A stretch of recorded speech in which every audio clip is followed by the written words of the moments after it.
Fidèles téléspectateurs de Questions de Ton TV, votre chaîne de télévision préférée, nous sommes très heureux, très émus de vous recevoir encore sur le plateau de votre programme majeur Comprendre la parole. Monsieur Oyom Stanislas Taiwe, bienvenue sur ce plateau.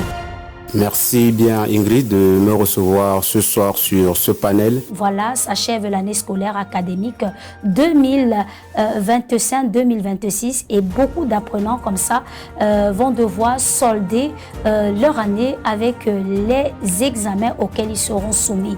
Je vais dire ici que l'examen se prépare pour tout le monde de la même manière, avec la même sérénité, mais surtout la même rigueur.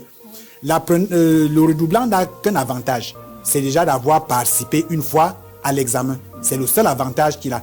S'il était si fort, pourquoi a-t-il repris la classe? Pourquoi a-t-il échoué?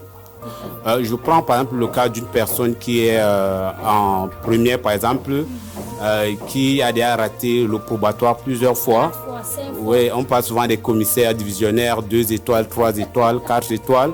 Et un enseignant avait rappelé un jour à un de ces redoublants là, souvent, ils pensent qu'ils sont dépositaires d'une certaine connaissance. Il y a des cours qui ne font plus, comme quoi ils ont déjà maîtrisé.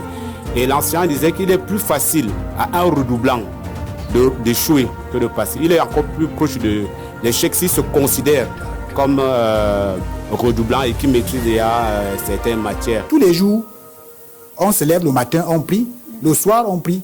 Mais je voudrais fustiger ici les candidats qui s'en vont voir le pasteur, voir le prêtre, voir le marabout, en se disant que on va me fabriquer un bic magique. Ça ne porte pas beaucoup de fruits.